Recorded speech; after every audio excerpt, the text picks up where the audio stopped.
নেহারি বা পায়া যে যাই বলেন না কেন, এটা এমন কোনো মানুষ নাই যে পছন্দ করেন না। এটা যে শুধু মানুষের পছন্দ তাই নয়, এটা স্বাস্থ্যের জন্য অনেক উপকার।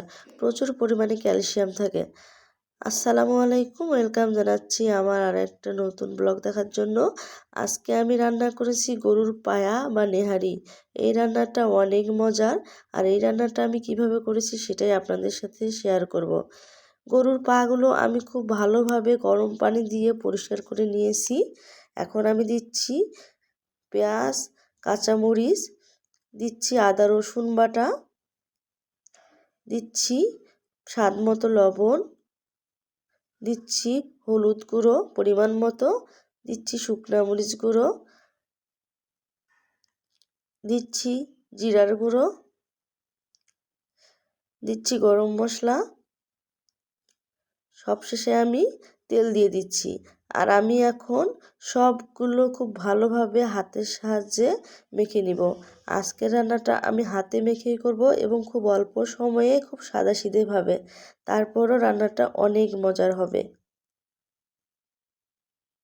তো আমি খুব হাতের সাহায্যে খুব ভালোভাবে নেহারি পাগুলো মশলার সাথে মেখে নিচ্ছি। পাগুলো যখন ভালোভাবে মেখে নেওয়া হয়ে যাবে, সে পর্যায়ে আমি এসে এখানে পানি দিয়ে দিচ্ছি। আর পানিটা এমনভাবে দিতে হবে যাতে নেহারির অনেক উপর পর্যন্ত থাকে। আর 1-1.5 ঘন্টা এই নেহারিগুলো আমি প্রেসার কুকারে একটানা সিদ্ধ করে নিব। তো পানি দেয়া হয়ে গেছে, দেখেন আমি পানিটা কি পরিমাণে দিয়েছি। এখন আমি প্রেসার কুকারের ঢাকনা লাগিয়ে দিব। তো আমি প্রেসার কুকারের ঢাকনা লাগিয়ে রান্নাটা বসিয়ে দিয়েছি। এখন আমি 1-1.5 ঘন্টা এই রান্নাটা করব প্রেসার কুকারে। তো প্রায় 1.5 ঘন্টা পরে আমি প্রেসার কুকারের ঢাকনা খুলতেছি।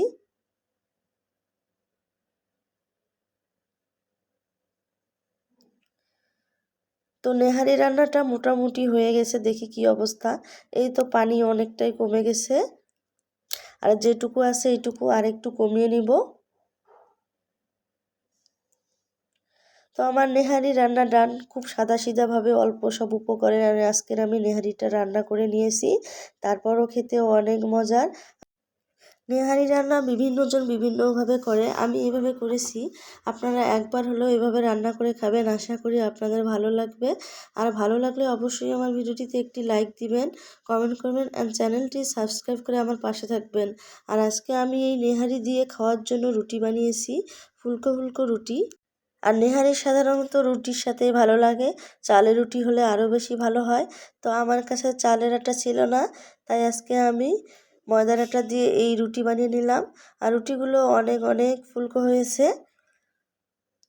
তো আজকের ভিডিওটি এ পর্যন্ত। আপনারা ভালো থাকবেন, সুস্থ থাকবেন। আল্লাহ হাফেজ।